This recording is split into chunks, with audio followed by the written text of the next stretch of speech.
I mean, What were the other ones? Cal, Richard, I'm not like it's all like people that I can trace on my family. Pretty close. Yeah, fantastic. So everybody knows it's recording and not muted. Yes. Also, we potentially have Business. So now it's time to tell all the dirty jokes that you know. we potentially have somebody joining us using stream text. So if I could just ask everybody to, before you, well, as you're speaking, announce who you are and what organization. That'd be really helpful. For the captioner, thank you so much. Great. Excellent. Yeah, 6. And if anybody wants a Cheetah Ride Connect pin, they're right there. Yeah. It just came in a few minutes ago. I want one. Yeah, no, I have more. I have more. From the factory. Thank you. Sweet. These are nice. Got a GW Friday squeezy ball the other day. They look amazing. Stress ball. Comes in handy. Yeah. Here and there. Right now. It's good, yeah. How's it received? You guys have the best stuff. Thank you. I was never able to get like. Right now, it's gonna get not a lot. That's got to be a cap on I was. Yeah, thank you. Had any budget for any TDM handout. We only had the budget for the handout because we had a staff member and we didn't fill the position for a month, or maybe it was 2 months. So that's the only reason we could afford pens. And I should tell you something, that I could afford pens. I know, I was really. Oh. The person that I These aren't- even I did not have to have. These are logo pins with. Berry Farm Pool, baby. Hello. Yeah. Yes, Not just Like just not just pens. advice. You know, I have a Exactly, they are printed dollar pens. store or something. Right, yoga appointment. Come back. Something like that. at least we could afford Again. those. Got an office down. Cassidy, do you want to sit at the table tonight, or are you good over there? I turned it down and got. Right, that's. I mean, the real estate market Okay. is a little bit slow right now. And So we have a captioner working with us tonight, so everybody's gonna say their name and the organization they're representing. Speak. Okay. Nice. Thank you. And it is 6:02. All right, well, let's call to order. June 13th, BPAC meeting. Can I have a roll call, please? Yes. Adam Lynch, Here. Matt Lahane, Lee Anderson here, Joe Bonds, Kevin Brown, Chris Clark, Chris Collins, Lynn Faust, Coming around the building. Lynn Faust, correct? Faust. Okay. Aaron Frank, Deborah Foltz, Greg Goldstein, Here. Jamie Jackson, not mine, Linda Lassutte, Deborah Lately, Cassie Lord, Jim Lynch, Present. Rob Maple, Ben Matters, Clay Murray, Here. Brian Ogle, Jacob Paswick, Here. Craig Pennington, Michelle Shropshire, John Summer, and Lynn. Just walked in. We have any on virtual from the committee? Not this moment, Okay, all right. besides our captioner. Okay, great. Thank you. So Carrie distributed our May 4th. Sorry, excuse me, we need to approve our agenda for tonight, which is not May 4th. Okay, we'll say, do I have a motion to approve our agenda for today, July 13th? Jacob Pasquick, Spotsylvania County Planning, motion to approve. Thank you, Jacob. I'll second. All in favor? Aye. All opposed? All right, great. We have minutes, and those probably, I guess, are from May 4th. Were those dates reversed there? So May 4th minutes distributed by Carrie prior to the meeting. Does anyone have any recommended changes to that document? Mr. Chair, yes, sir. I have 3 to suggest for the minutes. If y'all would consider them. Firstly, I don't want to speak for her. However, from emails, I think Cassie Lord's name, in emails I see Cassie. It's just putting it out there in case there's a correction on the spelling. Yeah, it's actually CASFY. Oh, it is. It's her full name and then it's one S. Okay. So we've got it correct in the minutes. So I guess we're good. The email was, okay. Thank you. All right, I tried. On the other one, just quickly on page 3 to 4, the minutes speaking about the letter of support. The only question I had follow up because I had suggested a minor amendment to that letter. I just wanted to double check and see if that had been addressed. Believe so. Comment I had made was just trying to get ahead, not get ahead of the study, and Yes, there was I'll- that content in there. I just want to make sure because it's not in the minutes. Is the letter attached to this It set is of minutes? not, but I can get you a copy of the letter that we sent so that you Okay. know that all your changes were Well, made. it's less so than that, just to document in the minutes, just to Yeah, make sure that. we'll add the that letter change to the did minutes. occur. I trust y'all. Yeah, we'll add the letter. Yeah, That's thank you, Jacob, for that in here. Okay, and then on the last page, page 6, as a result, reference to comment I had made about the limited access question on Lincoln Parkway and Route 17.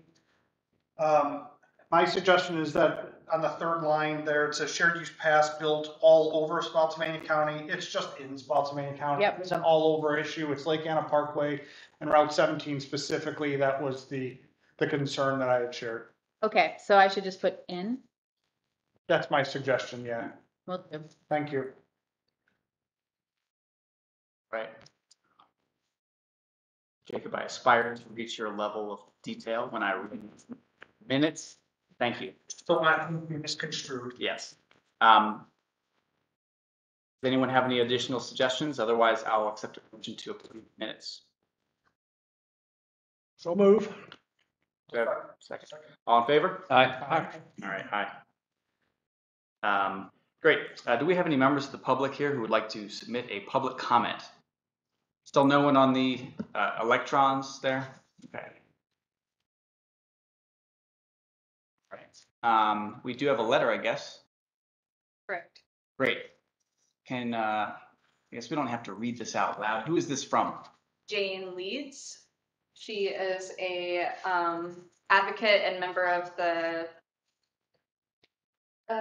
disabled community. Great. Could you give us a little synopsis of it, or have you read it yourself? Typically, I read them the whole thing. All right. But Let's go ahead and do it then. The regulations on that, you do have to read it, Yes. don't you? Yeah, Yep. they have to be read out loud. Great to know. All right. Thank you. So this is Coley, and I'm a FAMPO staff member, and reading a letter sent to us from Jane Leeds. Dear Coley, I am interested in working with this committee as the Spotsylvania County rep. Aside from volunteering to do so, is there anything else needed in order to obtain this position?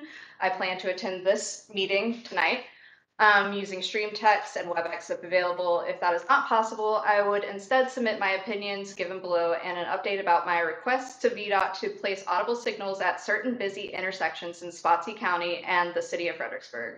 I would like to encourage other members to do the same to make VDOT aware of the need for safe access for those whom are wheelchair riders and walking with a service dog. It benefits not only the latter, but all pedestrians and riders. Distracted drivers are busy looking for other vehicles, not pedestrians or low visibility riders who may need more time to cross. The audible signal can also alert drivers that there is someone in the crosswalk or path when making a legal turn right on a red light. More work needs to be done to alert VDOT of making it possible for those whom are visually and mobility challenged that would like to use public transit. We need safe access to crossing intersections and streets, particularly at transit zones and locations, Amtrak and VRE stations. Many are currently unable to do so because there are no safe crossings. That severely impacts our quality of life. The critical need for contiguous and safe sidewalks for children. Can you scroll down? Yes. Reach the end of the screen. Yes. Thanks.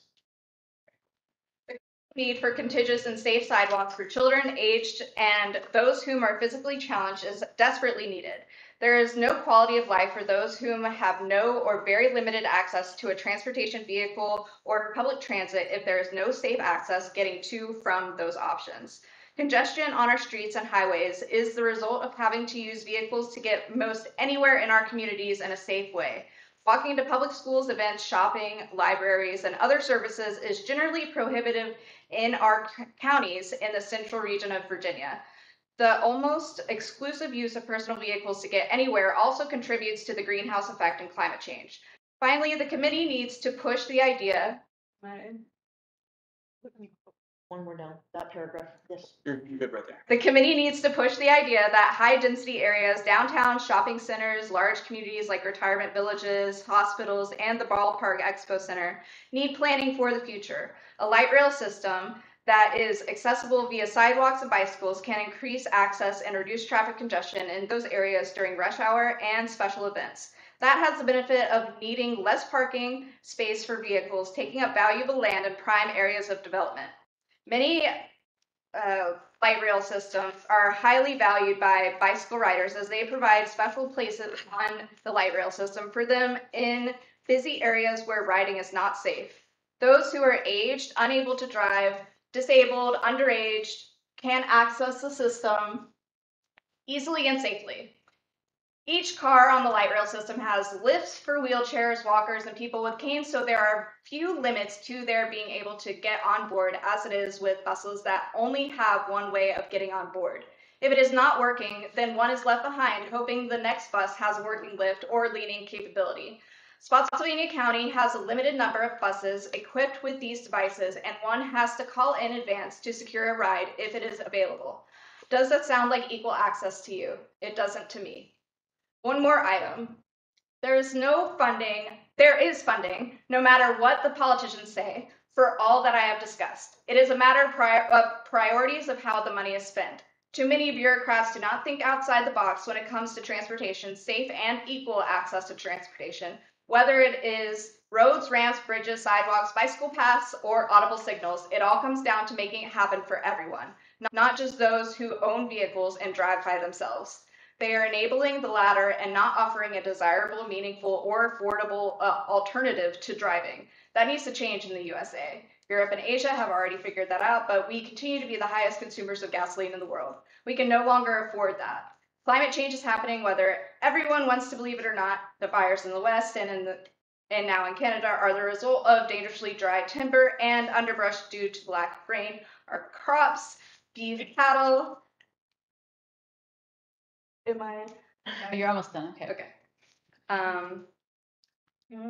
And farms are all suffering needlessly because we can't curb our obsessive and selfish driving habits. We need to make a significant change in our way of life sooner, not later. Pedestrian and bicycles are an important part of our planning for the future. The USA used to be #1 in the world for infrastructure, and we are now number 13, an unlucky number for those of us who are pedestrians and riders of wheelchairs and bicycles. Cordially, Jane Leeds and her service dog, Willow.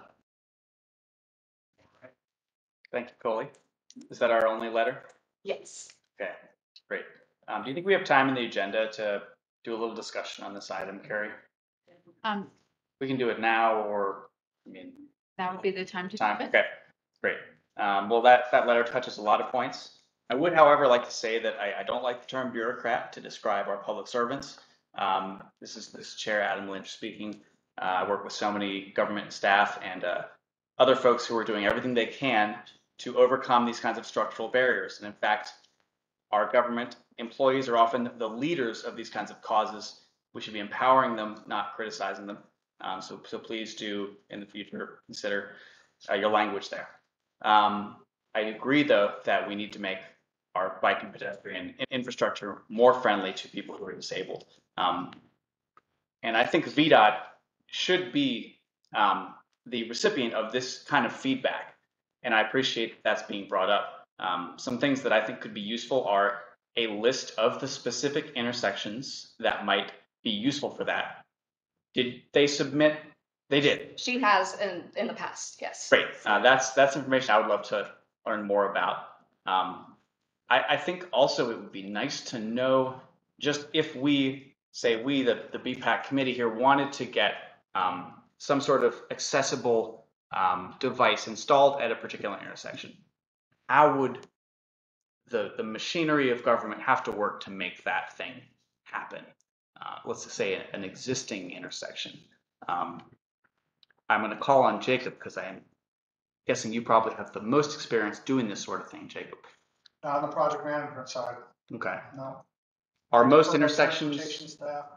those come out of boxes that are probably owned by VDOT, right? I mean, VDOT administers their own intersections there. In terms of those safety improvements though, I mean, there have been VDOT-led improvement projects that have occurred. I know of sidewalk aprons that were added down the Route 2-way corridor. Fortunately, at this time, we don't have this connecting sidewalks between them. However, we've put that in the long-range transportation plan as something that we'd like to do. Yeah, if it's in the VDOT right of way, public benefit, I believe those are VDOT maintained. Okay. Correct? Do we have, and you, Yeah, VDOT, can you remind us of your name? sorry, Linda Lassupe, VDOT Fredericksburg Planning. Honestly, I'd probably have to defer it over to Kyle Bates, who's our residency administrator, because he is down on the ground dealing with this every day. And I don't know what the process is, honestly, to have an audible signal put in. Is it just at the request of a citizen who's in need, or, you know, a whole route, you know, perhaps that this woman and her dog, you know, use on a daily basis? So I would say let's get a little more information, and then I can talk to Kyle if FAMPO would like, and yeah, what's required. I think we would love to hear just a little report back to see what the steps would be to get one of those things installed. So I'm curious to know if you wouldn't mind bringing that forward. No, I'd be happy to. Clay, do you have something? Yeah, Clay Murray, what am I, the at-large citizen representative. I just going to Ms. Leeds' first statement. I think her perspective and experience dealing with all this pedestrian that we all deal with, all these challenges we deal with on whether it's a wheelchair or with a service dog. I think her opinion would be vital for this committee to be able to hear on a regular basis. So I welcome her to be part of. I mean, there's open spots. I don't see why her opinion could not be included in in a repetitious way, because I don't think all of us are well versed enough to know exactly what challenges she might be experiencing. Yes, absolutely. And the improvements too that disability advocates bring forth, they help everyone. They don't just help people. Yeah, for sure. Have, you know, have those kinds of needs. Yeah. So, I absolutely agree with Clay, but it might be more difficult to physically be here, so I don't know if she would ask for an accommodation. it has to be. I'm assuming she's the one that we had worked with on doing a dictation, right? So she'll be able to get this. Correct, yes, Right. yes. Carrie. Carrie Eves, FAMPO transportation planner. So there is a process for becoming representative, as you all know. But on to this that we're all talking about here.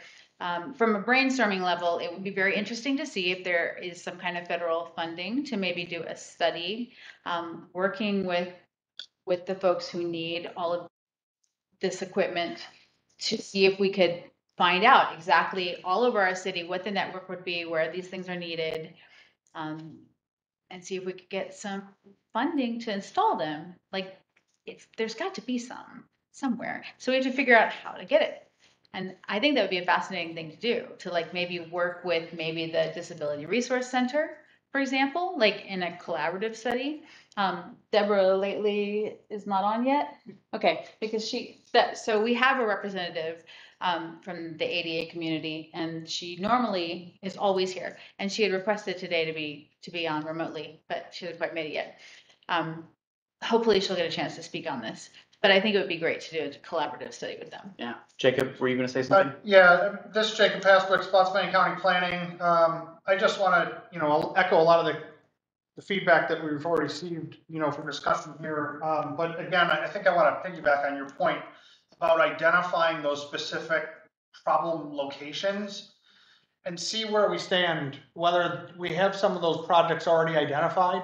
Oftentimes what it has to do with is, yes, I know there's talk about funding and prioritization at the government level, but there is literally a lot of these road projects that we're talking about some of them can be very small scale, might be a few $100,000 or less. Some of these projects are paired with multi-million-dollar projects. And there's slots for a lot of these applications for funding. So, with Smart Scale, we're going to be talking about slots later. We have kind of limited number of opportunities to get these funding sources. And oftentimes, I'll tell you, if we're doing a transportation project, road widening project, intersection improvement project, at those times, bike ped is planned for and those improvements are coming. So I'll use, for instance, the intersection of Salem Church and Harrison Road in Spotsylvania County, because that's what we know. We have plans and funding online to improve that intersection for bike ped. There are improvements from Glenda's Way down to Benchmark with Smart Scale project that we're talking about. So there are pieces at a time.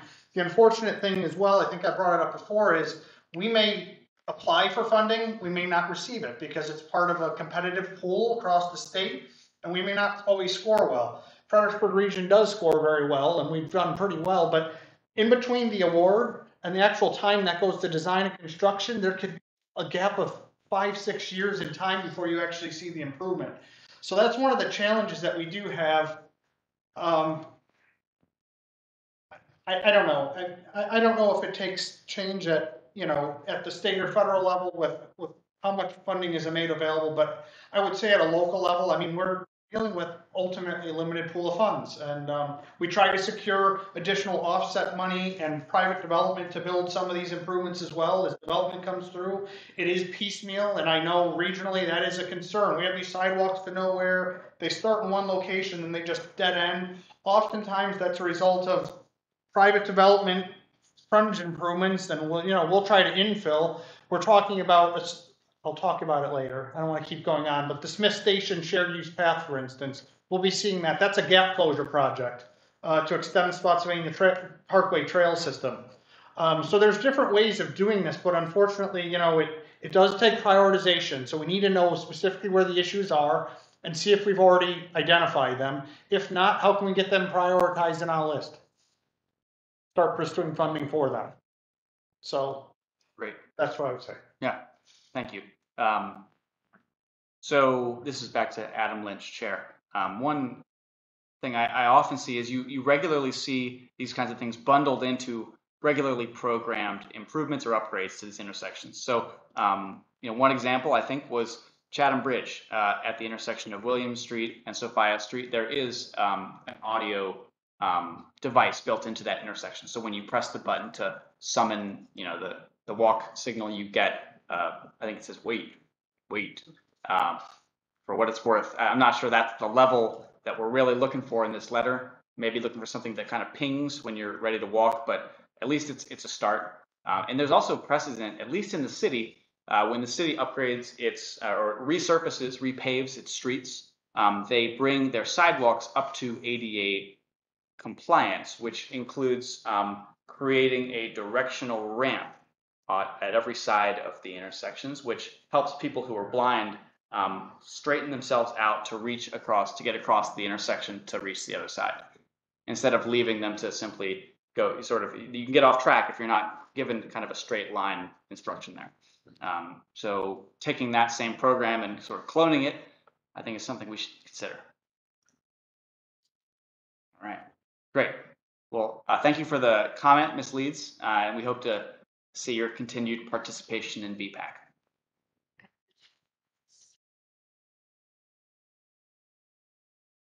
Was submitted back in January 2022, I believe. Okay. Anyways. Great, that's perfect. Can you send that out to the full committee, please? Sure. Thanks. Find all the official documents. At least in the minutes for in the future. All right. So we are now on to our discussion and action items. Our first one is river crossing report from John. Hi, John. All right. Good evening, everybody. My name is John Rideout. I am a transportation planner here with FAMPO, and I'm going to give you the update of the FAMPO river crossing study. Forgive me, this is actually going to be fairly automobile oriented, so you can feel free to hammer me that on at the end. But I'll go ahead and give it. So a little back history is that kind of leading up to this document, it's been about just under a year-long process. So it was initiated last fall when the city of Fredericksburg and Stafford County asked FAMPO to kind of do the scouting, explore options for a river crossing that was west of I-95 between Stafford and the city. As we kind of did some footwork, we kind of worked over the winter, did an analysis, including some site visits on city-owned property, as well as kind of worked with our VDOT partners in the modeling to kind of say, okay, identify is there demand for the river crossing, and additionally, what would the traffic impacts be? Ultimately, this project was and this study was adopted as an official FAMPO document, as well as the policy committee has funded the next stage for this study to potentially continue to kind of drill down deeper beyond just a FAMPO staff level. So at the end of it, this project kind of really tried to pursue and identify a purpose of need. That's kind of a critical statement as far as a project continuing on. Primarily, it was identified to develop a roadway linkage between the county and the city. We're looking that this linkage would have to reduce congestion kind of regionally, as well as reduce travel times and distances. And finally, it's going to promote an alternative north-south route that includes multimodal options. So we've slowly baked that, particularly that statement, into the purpose and need.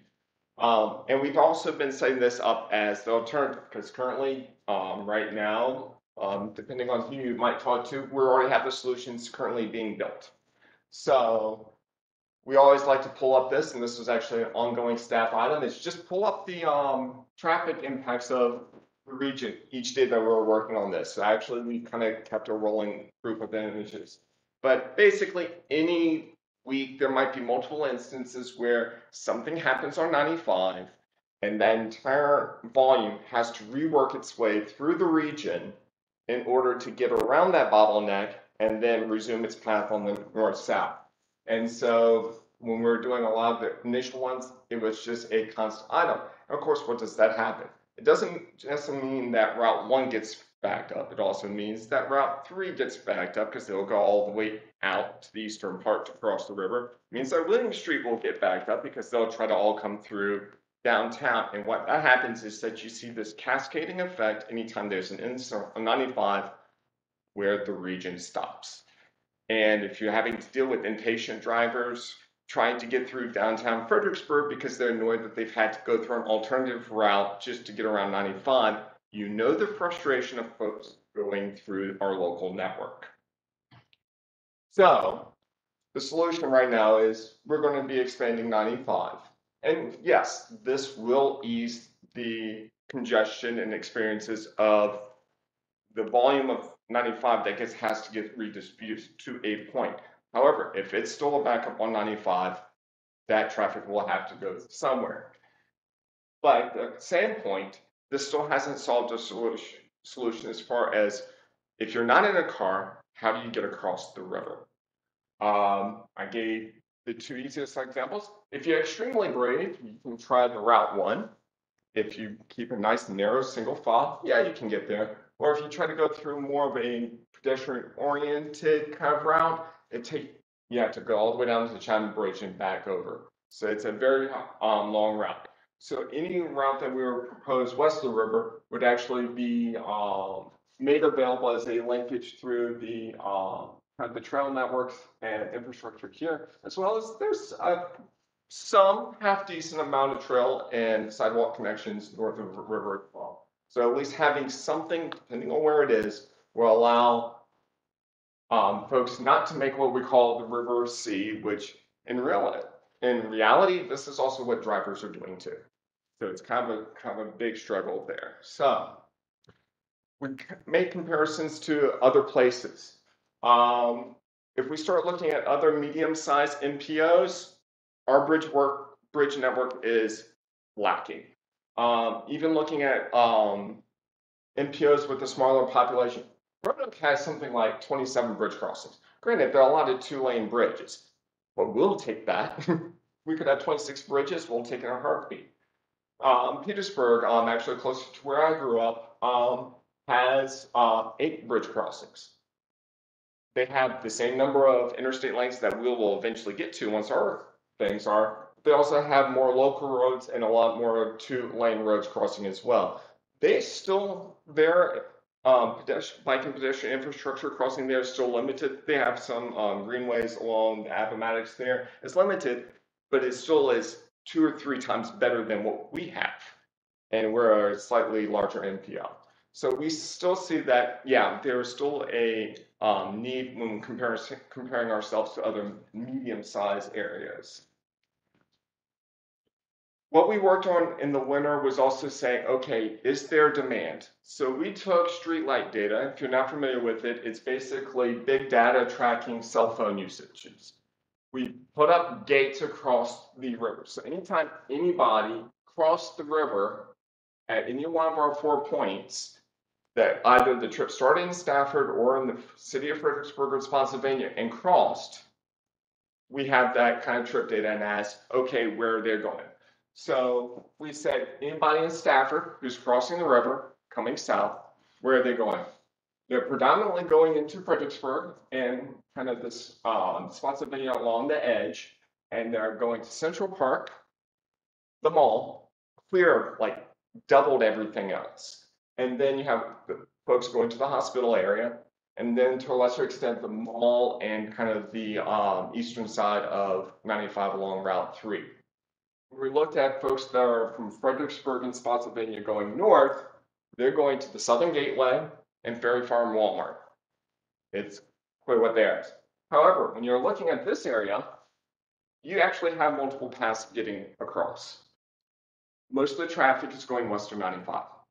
And it's kind of keeping it, we're seeing this constant movement along this area where folks have to cross 95, come down either using 95 if they stay on 95, or actually a lot more coming down Route 17 to Route 1 and then coming across and cutting through the hospital area, particularly if they're going to Central Park. We kind of saw that in a lot of our travel modeling items. So we identified a couple of options, and these are really modeling lines rather than alignments. So these aren't like, this is where we're going to put the road. This is actually telling the model, okay, we're going to put a road kind of through this area, and that's going to inform it where people kind of get on the road, where people kind of feed into it, the drive estimated kind of distances here, as well as just the complexity is also how they're going to flow through the network to make this river crossing. So that's usually something that a lot of folks in the community are like, well, there's houses or properties through here. This is for the modeling items. We were looking at that primarily. We did try to make them, at least in some basis, a reality because we're going to have a lot of hurdles as far as environmental easements go. This area is probably one of the highest concentrations of environmental easements along the river anywhere in our region. So what we do know is that there are, I think, at least at a minimum 4 to 5 significant easement holders. Primarily, you have like the city's easements along the Rappahannock. They allow for a river crossing. However, you also have co-held and privately held easements that are just off to the side. So you actually have basically double layered easements happening. And these are primarily the remnants and or parts of the Silver Corporation's easements and through their foundation. Those don't necessarily have a provision for a river crossing, except they do have a provision for a gap that's about 200, I think it's 200 feet or just over 200 feet, that can be a one spot, and it could be potentially moved. So you kind of have, say, right now it's shown on the map is this little area through here. It's the old kind of remnant of a gondola provision. And it's here, but it does say it can be moved. There has to be some agreements through the easement holders, but you do have that capacity. However, the kind of the biggest challenge is this easement on the southern bank, which doesn't allow a lot of provisions for something coming through it. It's not that it can't ever be built, but generally speaking, most folks say if you can avoid an easement, do it. It's not the best thing to try to put through. It's very expensive and cost prohibitive, and usually requires other things, land exchanges and so forth. So generally speaking, we try to identify the options that would at least avoid the easements, or at least avoid as much as they can. And this easement actually here is actually continuous. It's about 1 meter wide in between these larger parcels there. So we kind of had our idea of tell the model where the general facility, where a road could potentially go. We had our ideas of the links they needed to travel. So we then said, okay, through many revisions with the VDOT modeling, said, okay, go. What is the traffic impacts of putting a bridge? And universally, adding a bridge will reduce both vehicle volume across the region as well as the vehicle miles traveled. We had a slip lane added at the behest of the city of Fredericksburg, asking basically for some modeling and work. Say, if we had a direct access point right off 95, how much would that help? It didn't do anything. If anything, it's made everything just the smallest fraction of a worse as far as congestion is concerned. So basically had no impact, but we saw actually a fairly significant impact across the board, and this came matches what we saw in the East-West study. So we do see a drop. But we also then decided to say, let's toss out every potential gain that I-95 gets from this and just look at, say, okay, what is the gains from the local network? And what we saw is actually something interesting. The western route, the furthest west we get, all of a sudden shows a little bit less of a benefit. As the roads, or as the network actually moves west along those potential modeling options, the more and more impact it has for I-95 for folks that would use I-95 initially, they're now using it as a cut through. Versus if you pull a little bit east, it serves local traffic a little bit more. And that's basically what the modeling data was looking at.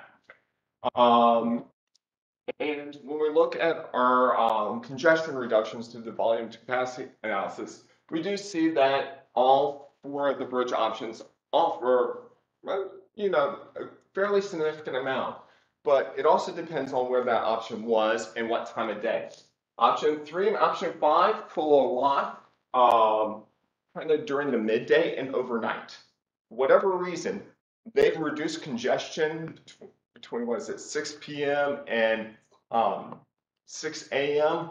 drastically. Not necessarily the time we need it, but I mean, I'll take it. But we do see that option 2 reduce congestion during peak hours the most, as well as had a weird thing where it reduced congestion the least in between the peaks during the middle of the day. And we actually said that's shopping activity happening. So that's actually the induced demand kicking back in, that all of a sudden it was actually driving a little bit of commercial activity. So we do have those options.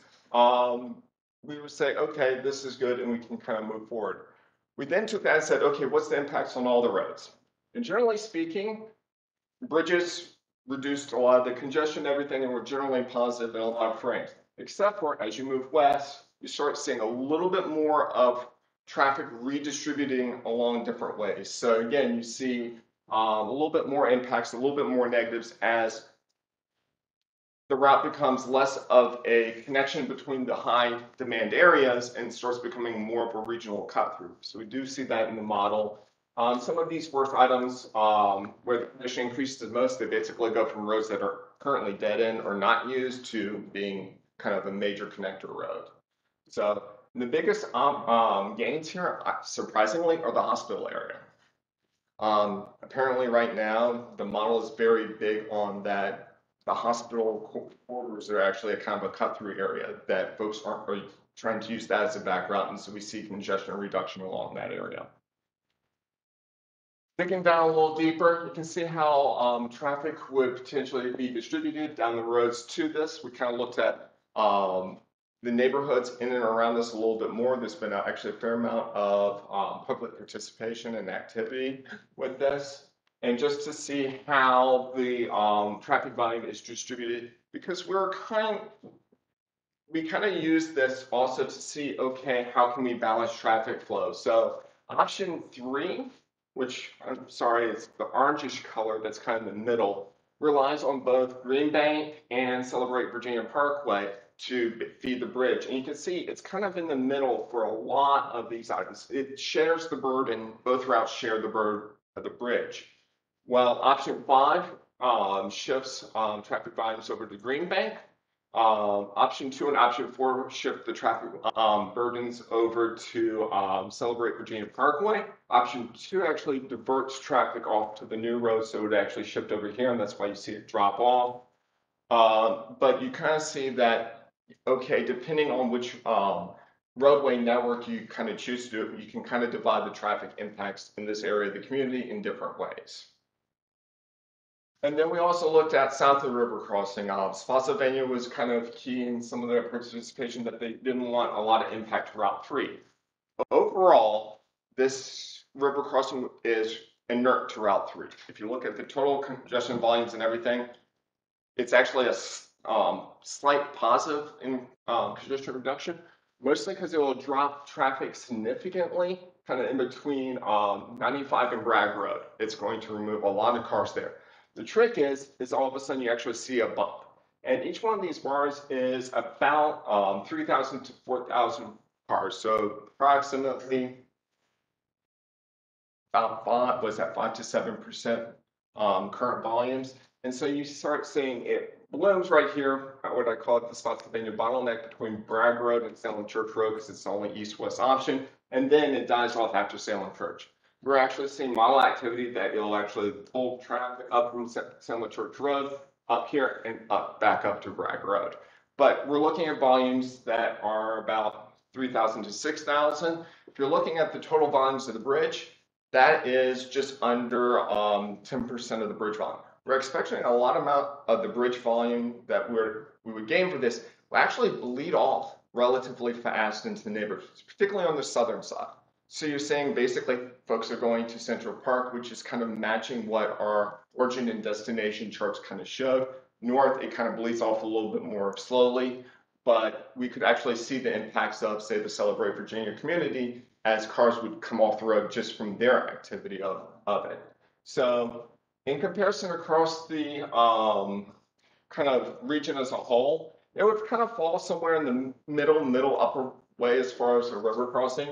I mean, it'll probably be a little bit busier than Mine Road over Austin Run, but it won't be to the same capacity as the Thelonious Bridge. So it's kind of going to be a medium major type of river crossing as far as the total volumes. And the truck traffic is actually relatively less. It's not going to be on Route 1. It's definitely not going to be like Route 3 going out to King George.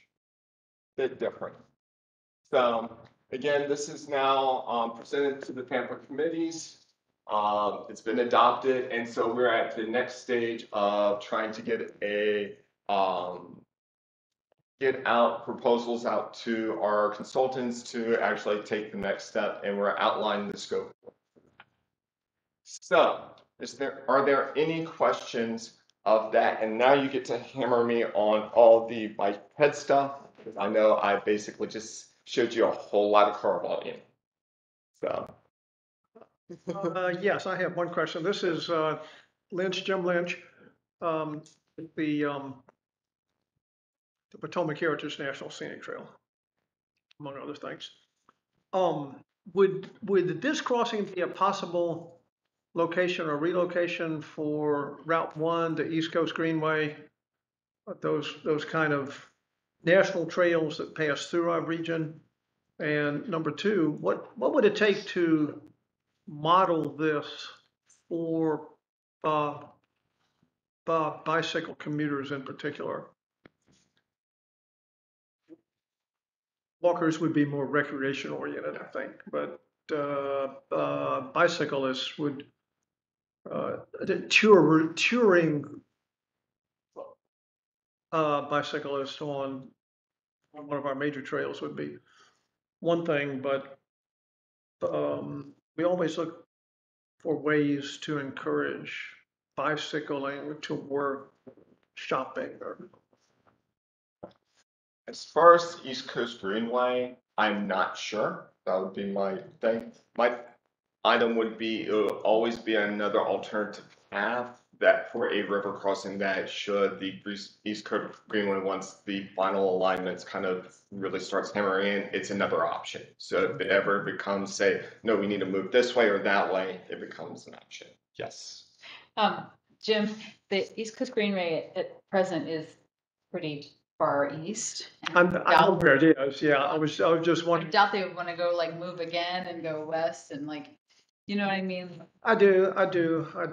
Yeah, I'm just looking for options. I mean, if we're gonna have a crossing because when we were looking at where the East Coast Greenway needed to go, we were constrained by the crossings we had. Right. And right now it goes across the Chatham Bridge, which is a fine option.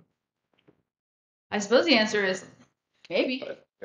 But I'd be more interested in the local commuting for bicyclists and that kind of a thing. As far as modeling for commuters or bicyclists, I can kind of try to see if I can't dig any of that out in the model that VDOT provided. I'm not sure if it's there, but I can always ask. And if not, I hate to use kind of just more national standards and percentages and look at the households and then kind of extrapolate out of that. But it's plausible to do it that way. It's not really great, but Yeah, I was just curious. What I really like, I think it's important when we have a river crossing to have provisions on the crossing for walkers and bicyclists. That is. so And I certainly want to avoid the disaster we wound up in with the river crossing in King George in Maryland, where we have. yeah. So at this stage, we are basically saying we want Chatham on the west side of the river. There you go. That has been Yeah, kind of, this has been the image we have always used for our official river crossing documents, because that's where like, we want that over there. So maybe we can do a little bit better than that too, but good. Yeah. Thank you. Yes. Aaron Frank, City Fredericksburg citizen, and great presentation. Thank you. Thinking about both piggyback on Jim's comments about the nature and use of the bridge, but also how to get to the bridge. Beautiful bridge has limited value if there aren't connections on both sides. And looking at the Fredericksburg side of things, it seems like there's a relatively similar level of potential bicycle service, kind of Central Park connection areas. But on the north side of the river, I'm kind of curious, and Carrie, maybe you know this off the top of the head, when I look at Green Bank, it's not a particularly bicycle friendly road. Whereas the eastern portions, they're Celebrate, that gets rooftops, seemingly better active transportation potential, better potential to access our nice trail system on the south side, and a shared use path. What am I missing, if anything, on Green Bank that we should be thinking about whether that is a suitable or more desirable bicycle connection? You can probably Yeah. answer. So yes, so in our approach and initial estimates, we are actually looking at Green Bank as it exists now would not be the Green Bank that would exist to support this facility. Okay. So it would go into, at least as a minimum, a 4-lane divided facility with sidewalks, and we would prefer a shared use path with it.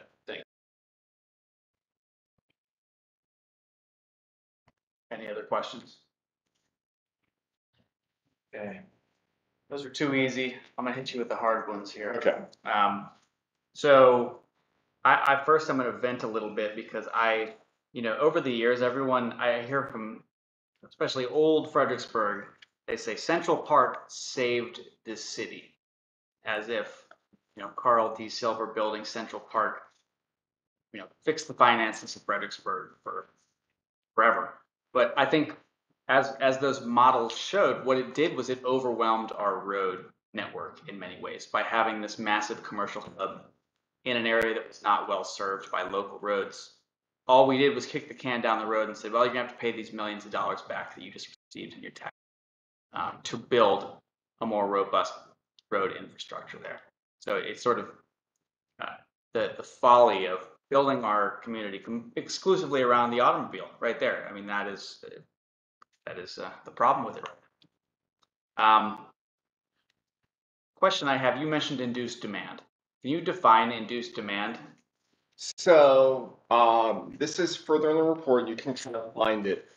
We actually did look at some Detail like what it is. So induced demand is based on the current conditions, how many people that would have made a trip, but something is prohibiting or inhibiting them from doing it. So it's basically taking the lid off the pot and you have the steam kind of come out versus the steam that's being shot off to the side.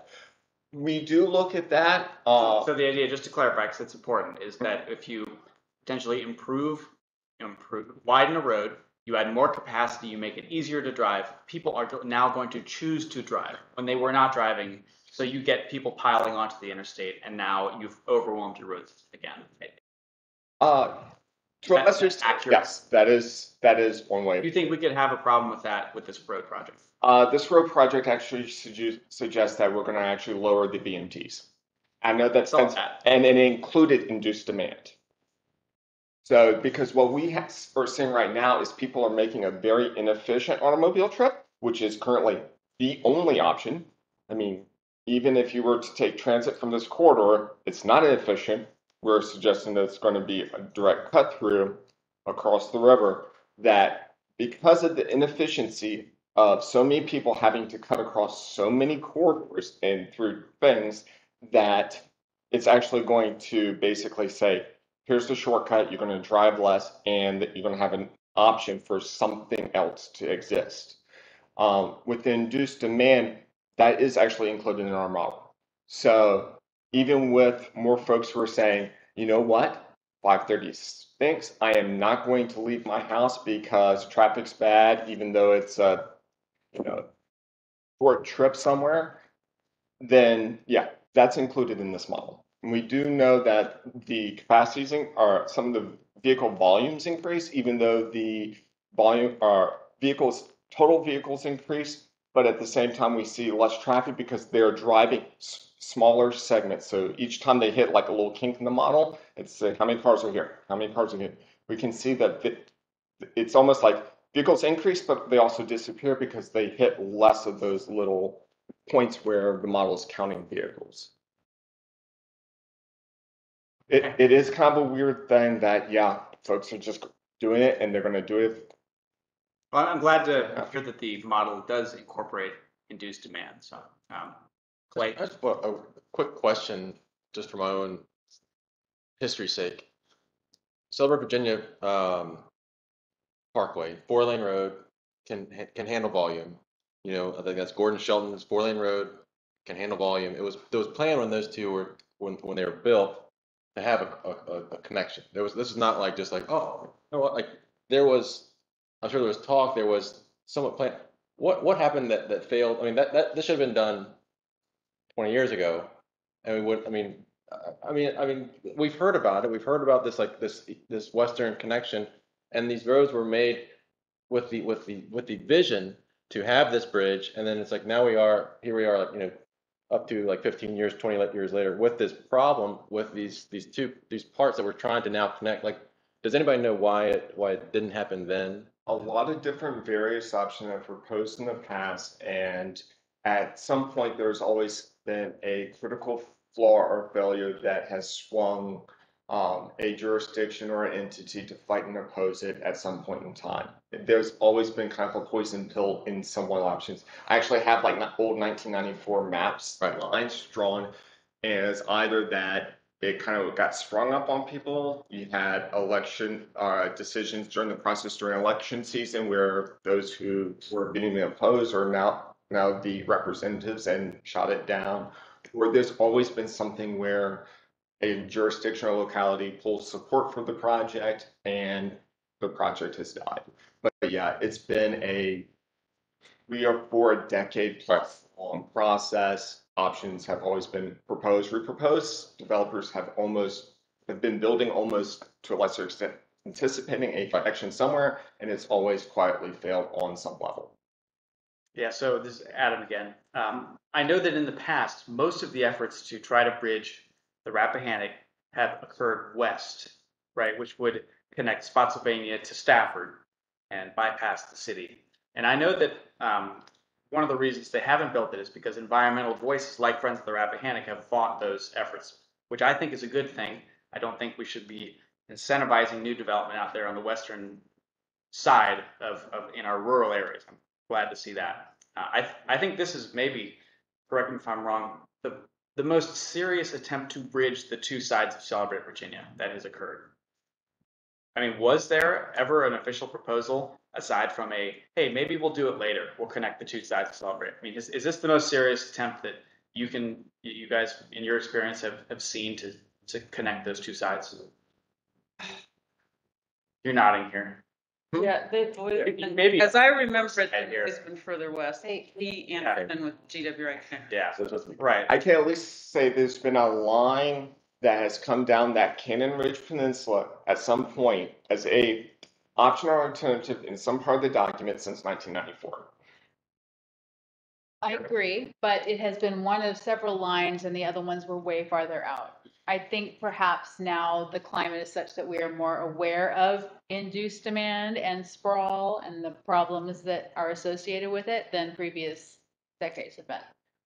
And I think one thing, I know we've gone through this a lot, is one of the benefits I see in an interconnector, as this might be, relative to an outer connector, is that these areas are already planned for growth. So I'm understand that is one thing. We did an analysis of basically where is the development that's already occurred and imminent, and that was included in kind of our factors of where it took place. Right. Yeah. So like in my work on the Fredericksburg Planning Commission, taking off my FOR hat for a moment, we really have ambitious goals for growth in Area 1 of the city, which is the western side of 95. And I think to myself, man, it's going to be difficult to make economic development and development work there without more road connections. So it's certainly something I think a lot about. Does anyone have any last opinions? Lynn, you look like you're trying to come up with the right word. I don't know what to say. It's overwhelming. I understand the need for more roads. I live right where it's going to be advantageous and disadvantageous, right by the mall, Route 3, Ball Hill, Bragg, the new 95 thing that kind of works and kind of doesn't. I understand the potential and where they're going with it, but I do have concerns, like a lot of concerns. Environmental, We should. sprawl, unnecessary. You have more traffic, not pedestrian traffic, not bicycle traffic, going through other roadways to connect them to this bridge that does not exist yet. And the thought, I think, of what you're trying to get to just now, the thought of that sprawling even more, I just think of like the Stafford Courthouse or just these collages of areas that it's like there looked like there was no thought. The what was the last one? That's that Stafford Courthouse area where they look like they try to fix it and it doesn't ever look fixed. We'll be doing it again one more time. There's a huge development going in. But to what I mean, where I live, when it's 5:30, if I'm not home, I'm racing home because I know that it takes me 5 lights to get across Route 3. I mean, I'm looking at 20 minutes to go 4 miles. So I do understand what you're saying. Do I want it to happen? No. I think it's. But I find myself really in disbelief. This model would suggest that the vehicle mile travel would go down as a result of building a bridge. I mean, that to me just does not pass the smell test at all. I can't imagine that what we know about induced demand would create that. That's me being a like human nature over here. I would say it would probably fail once you start putting growth estimates and start building it out, just because more people are coming on. But at least this model, it says current conditions, and then if you plop this bridge in magically right now, BMTs would be. That's helpful context for it. One of those first slides where you said, like, I think it was April 4th, where it's like we get shut down. I mean, what currently exists as far as our ability to travel, whether it's on bike, foot, or on car, it fails almost on a weekly basis. That's the hard thing. Like there have to be solutions. There has to be growth in thoughtful ways to. I mean, we can't just always be in this just brake lights and road cones and stop. We're not moving around here on many days because we don't have any of these solutions figured out. So I think we need to like make that balance of growth is here and growing, and we don't have a solution yet.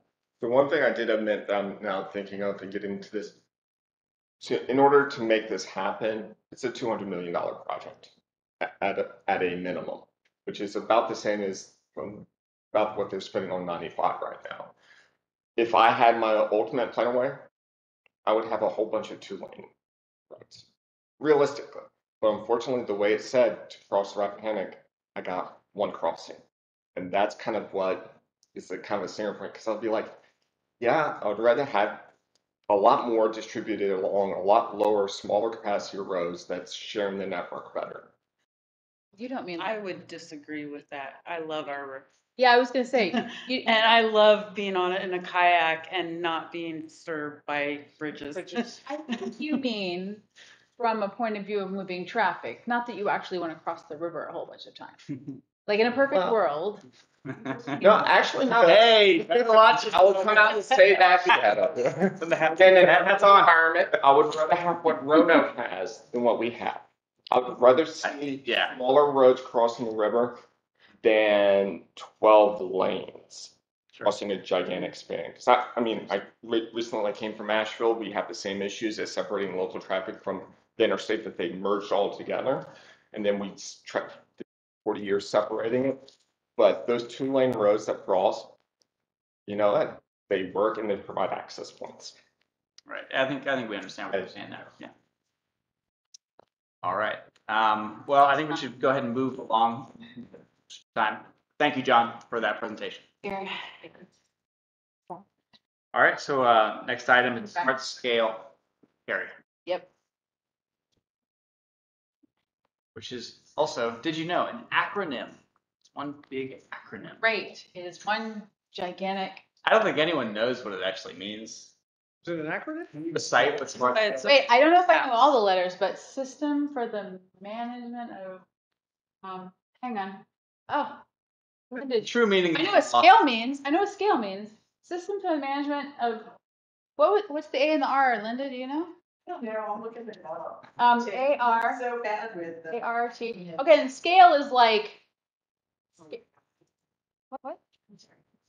Scale is safety, congestion, accessibility, land use, economics, and what's that other E? I always forget the other E. There's another E. Equity. Thank you. How could I forget my favorite E? There you go. That's what scale stands for. Thank you for doing that, 'cause I'm still looking and. But I can never remember the ART. What's the ART? I guess you. Anyway, I'm not going to spend our time on it, but Okay. anyway. Smart Scale update. Okay, so some folks are new. Smart Scale is the largest funding program that we go through in the state. It's federal dollars, and we meaning FAMPO and GWRC, the regional group, the regional organizations, and all of the localities put forth projects to seek this funding every couple of years. This is our recap of our final funded projects. We did very well this round 5. The organization is on the left, so our localities, George Washington Regional Commission, the PDC, and Fredericksburg Area Metropolitan Planning Organization, us. These are projects that were funded, the project type. Even the ones that say highway, if you read them carefully here on the description, you'll notice they mostly all have bike ped parts to them. The total cost of the project, the request that we requested from Smart Scale, score, and the amount that we received. So you've got this in your packet. Point is, we did well, lots of bike ped. all in all, across the state, these are the different districts, the amount they got. You'll notice that there are two funding streams here, amount DGP, district grant, and high priority. Those are two different funding streams that they use to fund Smart Scale. The number of projects and the funding they got. Notice that we got a good amount compared to other folks in the state.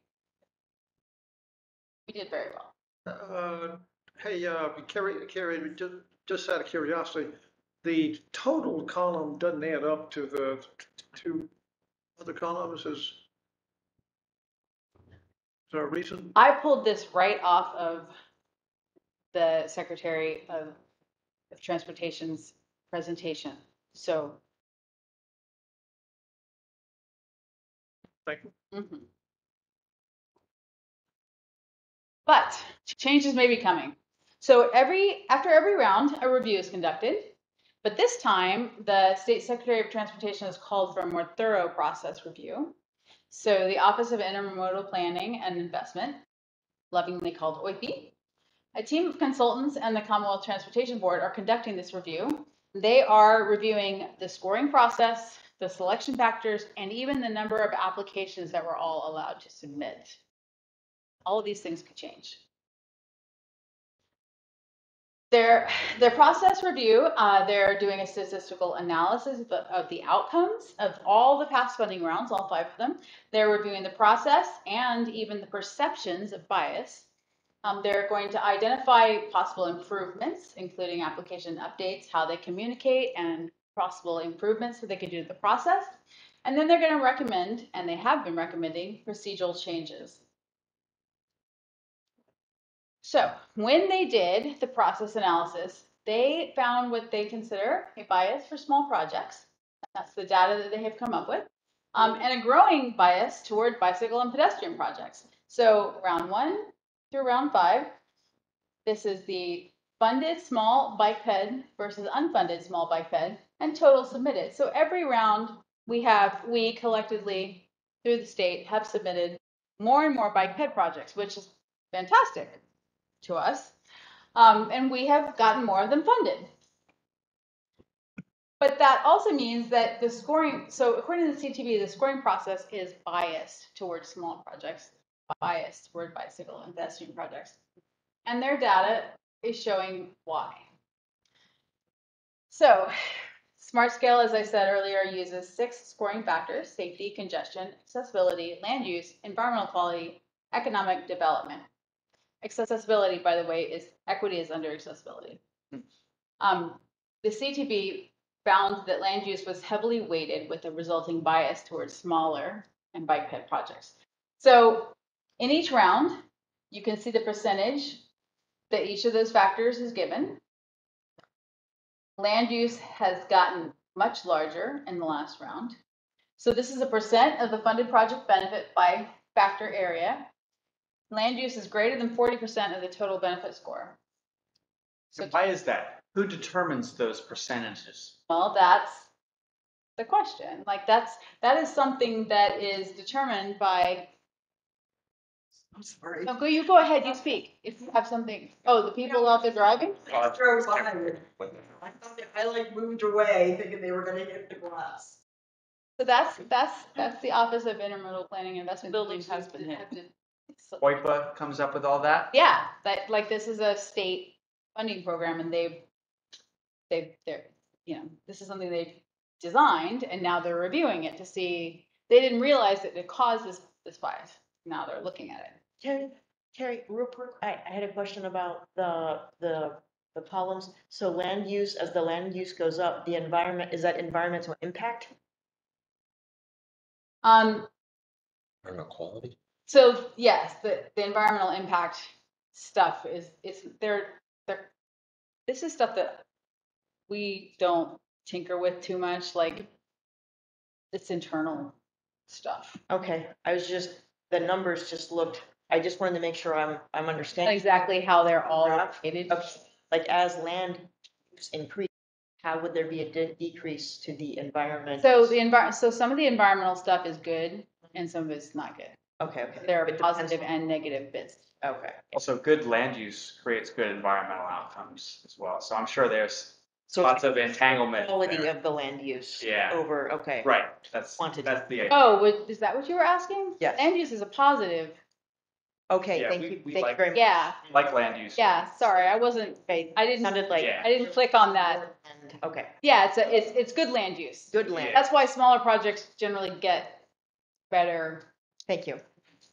Linda, I'm sorry, Linda had her hand raised. I was just saying, we had for smaller subcommittees that meet today, we had a statewide meeting with planners kind of going over different scenarios and less emphasis is put on land use and it went into state environment. How would that have affected round 5? And you may get into that. I'm gonna briefly get into that, but it sounds like you guys are working more through different are. areas. Jim, you had a question? Yeah, it seems counterintuitive that the scoring criteria would change from round to round to round. Understand why? Makes this crazy, Jim. Sorry, but it really does. I don't understand why it would. Thought process to keep people from wasting their projects and gaming the system. Who are these wizards back there turning the dials behind the curtain? That's what I want to know. Bingo. Because, the like, us. we figure out how to play the game and then they change the game. Yeah. Anyway, I'm good. To make it more intuitable across. We want to win. The other, Win, Linda. We want to win. I like how it's trained. This Yes, we do very well. We do very well. hey, Carrie, I've always had a very, very hard time understanding the whole smart scale thing. But isn't the idea of smart scale is it is supposed to be for smaller projects? Isn't that what the idea of it was? I'm getting to that. This is my inference, and if I speak incorrectly, Linda will correct me, but I have an inference about it. Anyway, so as a project gets smaller, the land use benefit goes up, as you can see here. Each one of these kind of show you that up to like 67%, and they just get larger. And the percent of land use benefit by funded project type. So by PED, you can see 74%. Land use is becoming a very outsized factor in scoring. So after figuring that out, they thought, all right, let's tweak the land use factor and see what happens. Modify the factor weighting for the land use factor. We can try a couple different things. No change or modify how it's applied. Preventing the land use factor from being the sole driver of success. What happens if we do this? Well, they did it. So the CTV ran a scenario to test the changes. What happened? A lot happened. Funded small projects were reduced from 106 to 40. Bike PED, 51 to 20. Didn't really change highway much. Didn't really change transit much, but it gutted bike PED. The average total cost of funded projects raised somewhat from 15 to 18 million. And removed 20 projects. So it funded fewer projects. Raised the price of the projects a little bit. Another potential change, and this one is interesting, refine what projects can be funded through that second funding stream, high priority projects. Currently, this can be used for bike PED projects in Smart Scale, and some of our big trail projects were funded by it. Right now, the current policy defines where through VTrans. VTrans is the state's long-range transportation plan, not the what. So high priority projects means those projects of regional or statewide significance, and it defines where. So anything on a corridor of statewide significance or an important regional network. So that can be anything in those locations.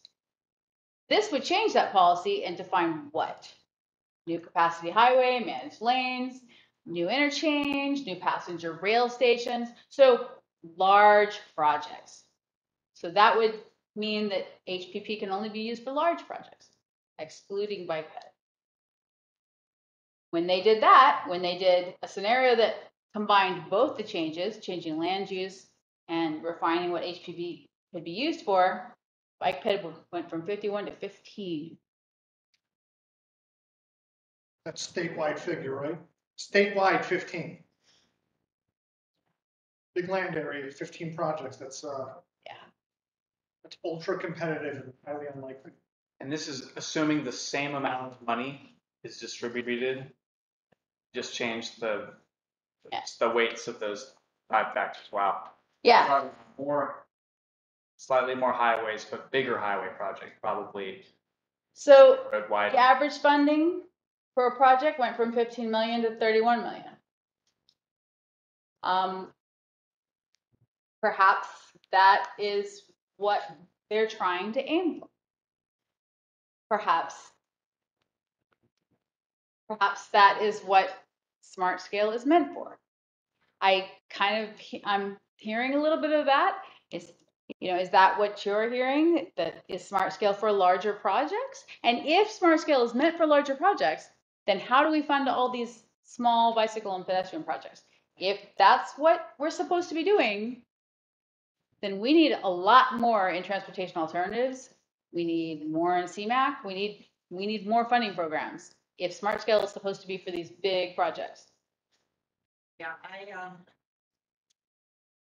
I've been hearing a lot of conflicting scenarios and outcomes and why things are being done. It's such a mess right now in terms of all the discussions and conversations going on, which are of course helpful, but we're not going to have changes presented to us as district planning staff probably until the end of the year. By which point we have already put in like the pre-scoping for our projects and stuff. Yeah. Like, so, yeah. How are we supposed to? So in fact, we were supposed to do smart scale kickoff meetings in the fall. Well, we're not going to obviously do that until we know what the rules of the game are again. So we have to wait until that document's released and all the timelines will adjust. Adam, Chair. Is this understood to be a consequence of a political change in politics in the governor's office? Is that, let's be honest. This staff member is not going to speak about that. Next steps. Hey, Carrie, hold on. I had a question on the previous slide where it said Yes, sir. principal improvement type. What does that mean? I would be looking for. Oh, because project. most of our projects are a combination of highway and bicycle and pedestrian. Okay. So we have a lot of projects that are like, widen this road and add a shared use path. And right. Okay. So the principal improvement type might be so a bike ped project, like a project that's labeled bike ped is just bike. Just bike ped, but then highway projects that have a bike ped component. Well, that's really worrisome because that tells me that they're having highway projects that would have like a component in the highway project for walkers and bicycles, but they're taking that out. Is that what I'm reading? So. Not necessarily. But it might mean that the only way to have a bike ped project at all is to include it with a highway. Did you have a question? Just an education piece. Smart Scale's been around for 2015. So it was this. So is this the first major hey, let's dial this thing in, or is this? No, they've changed it. But is this the first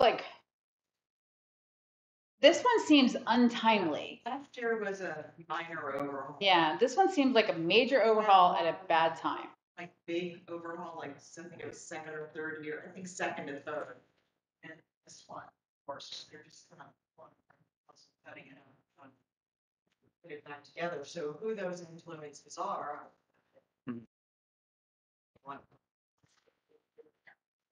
Somebody needs to give us good news today.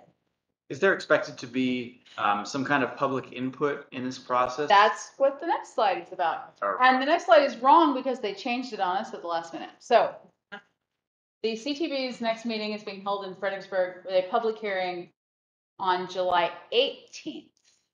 Okay. July 18th at the Fred Nats Stadium. The meeting is, I guess, all day. It's a retreat for the CTB. They changed it. See, they just found out. It's all Tuesday. It's all the 18th. But I'm gonna send out an email to everybody, like, if the more I find out, the more I will let you know, but it is the 18th. And they'll have public hearing and trying to bring everybody out we can. They're having meetings with some of the different districts or something the next day, because I know the higher ups, their calendars are still booked for all day, for both days. Yeah, so there you go. We're trying to get many people to speak as we can. And round 6 begins in September with a lot of unknowns. And this information was taken from the June CTV meeting. The whole presentation, there's a link to it in your pack if you'd like to read it. Right. Thanks. That's a really important topic. I mean, Smart Scale has been an awesome program for funding bike and pedestrian stuff. It would be a shame to see it twisted into some kind of highway slush fund. Speaking for myself. All right. Any last questions before we move on? All right, great. Next topic is e-bike battery discussion. Leaf. Me. Don't. Let's get back to that. Thank you. So last April, I watched a webinar on e-bike batteries, and I told Carrie it was very interesting. And she said, well, let's have a discussion on it. And I said, that would be awesome. And then she said, send me your slides. And I was like, oh, my what?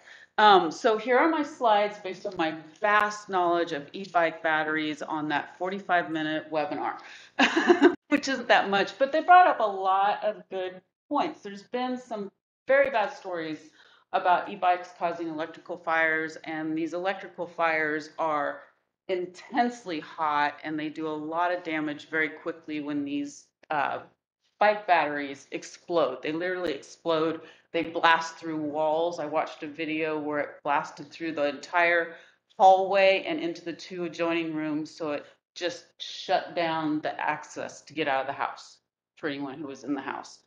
So it is definitely a concern. It's not to the point where, it's not causing the same amount of damage or deaths as cars do, not even anywhere close. We have no problems parking our 20 gallons of gas in our driveway or in our garage right below where we sleep, But it is a problem, especially in New York, where you have such condensed living areas. And since e-bikes, bikes are in condensed areas, which are your apartment buildings and your lower income buildings and that sort of thing. So it's something that I thought I would bring to everyone's attention. Yeah, next one. There are some ways you can mitigate the damages. We have no regulations as a country on e-bike batteries right now.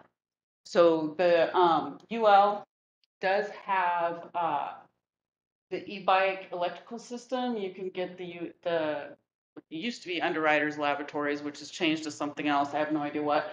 The UL 2849 or the UL 2272 is the scooters.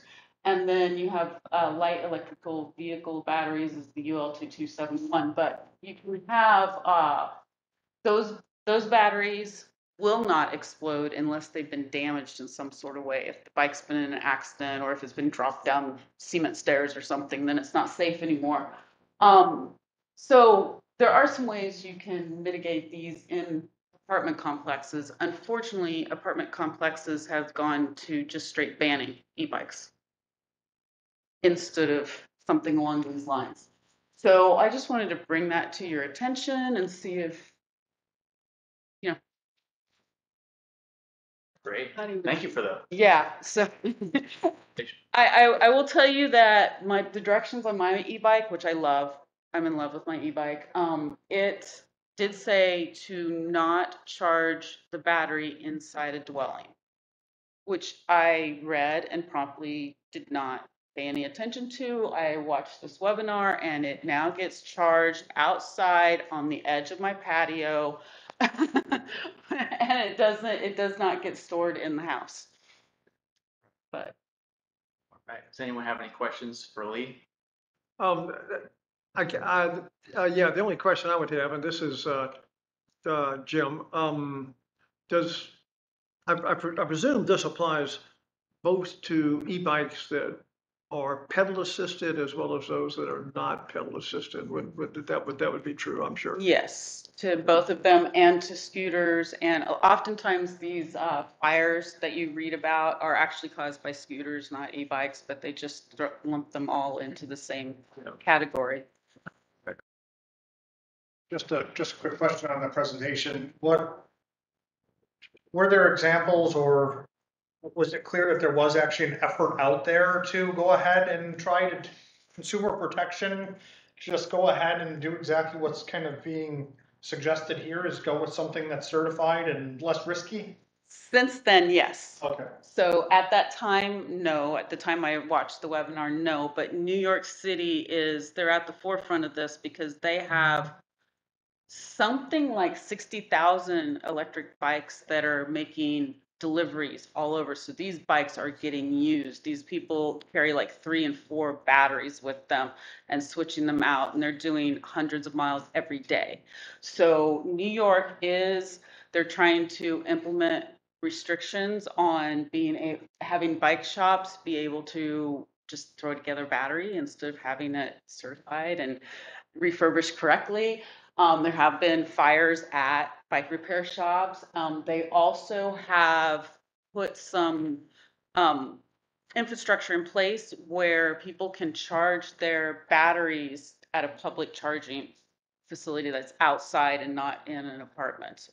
So there's been a few things like that happen. With apartment complexes, it's a matter of, it'd probably be an enforcement nightmare to check and make sure everybody had specific battery types that were considered safe. So they're like, yeah, just get rid of them all, I'm sure. Right. From the enforcement standpoint, it would be nice to just kind of know that there's some sort of reasonable, not a wild, wild west scenario. I think it's probably a matter of regulatory authorities just kind of outdated. Lagging. Lagging. Yeah. And unfortunately, it ends up being a reaction when the fires start happening, and then there's a reaction that occurs, and I'm speculating that's how it's all gonna go. Hopefully it's addressed. Yes, and there's also a bit of an issue of certifications being placed on batteries coming from companies that will not suffer any penalties under the U.S. law. So even if it says UL and with the numbers, might not be what your battery is. Well, there are definite, this is Greg Goldstein, there's definite differences in batteries between what you can buy on Alibaba or Amazon Exactly. and Trek or Specialized. And the price says that, but this is not just a bike issue. There is a bunch of Lamborghinis, Porsches, and VWs at the bottom of the Atlantic Ocean because their lithium batteries caught on fire on the ship and they could not put it out because it burned so hot, it burned a hole in the whole ship. This is all batteries, phone batteries too. Yeah, so this is not just a bike issue, this is a lithium battery issue. It is. But I think you're spot on you as well, sir, that, yeah, just get rid of all of them because it's too hard to enforce. And, yeah. And Which I'd rather not see. And I'll tell you that bike, that I worry about the battery. It's the most expensive part on that bike. And I don't want to replace it. Yes, if I purchase a bike again, it is going to be from one of the companies that we know use good batteries. I just didn't know. I was not educated on the subject when I purchased my bike. It's considered less dangerous removed from the bike like was on that slide. I mean, there was a suggestion that you pull the battery, so the battery all of a sudden becomes stable if it's pulled? No, but it's no longer in your house is the hope. Oh. Because lots of times bikes get stored in hallways, especially in apartment complexes. So if it explodes there, it takes away everybody's access to it. So where are folks been storing that battery? Mine's stored inside. Yeah. It's $5,000. Yes. Seriously. But his Not leaving is outside. the good battery. Mine is not the good battery. So yeah. It's no joke. Yeah. Right. Mine is stored at the furthest corner of the garage, but it never charges in the house now. So for like mopeds and like scooters and stuff, I think it's like 25. Is it 25? There's a cutoff where they've always okay. It's gonna be have to be like it's gonna be licensed. It's gonna be registered. 28 miles, I think. Well, yes, 29, I think. 29, okay. So all these e-bikes and everything that's like now like very very prevalent and like almost flooding the market. What's the state doing to them? Because there's this like gray area where like they could be like you might have to require these to be inspected once a year. I mean, There are no inspections to my knowledge. right? There's nothing. And you I mean, can like build, you can buy for like $300-400. You could make literally a scooter out of a mountain bike, and go 50-60 miles an hour on that thing. seen them. I mean, it's just so Wild West. I'm just wondering like There's YouTube videos on how Oh, to yeah. do that. Yeah, you can get it. from a doesn't- safety, I feel like the state or even like needs to like find some regulation that's going to be like, I agree. this is man powered or human powered versus like this is a danger. Agreed, and I don't want to see them banned. I don't want to see No. banned from trails. I don't even ride at 28 miles an hour. I ride at a nice, comfortable 10 miles an hour, maybe less, but it's a game changer for a lot of people like myself. I could not bike 10 miles without that, and I can easily bike 10 miles. I would tell you that to me, that bike is a game changer that you don't need a car. Yeah, I mean, seriously, I can get to a store, maybe a minute or two, Right. or less than driving. Right. It's unbelievable. It is a game changer. It is. Especially for people with difficult mobility. It's also the balance between like are they going on like the heritage trail or Yeah. are they on the road like where Yeah. do these factor in and then you got people. I think last meeting someone was talking about how they're walking on like the heritage trail and someone's going flying by them on. Racing bike. yeah, trails like that should have speed limits, absolutely. It's like just need to adapt to the times. Yeah. But yeah, so I just wanted to bring it to your attention that this is something that is brewing. Did have one death in Virginia in March of this year in Loudoun County due to this, but we've had a lot of injuries, so it's happening.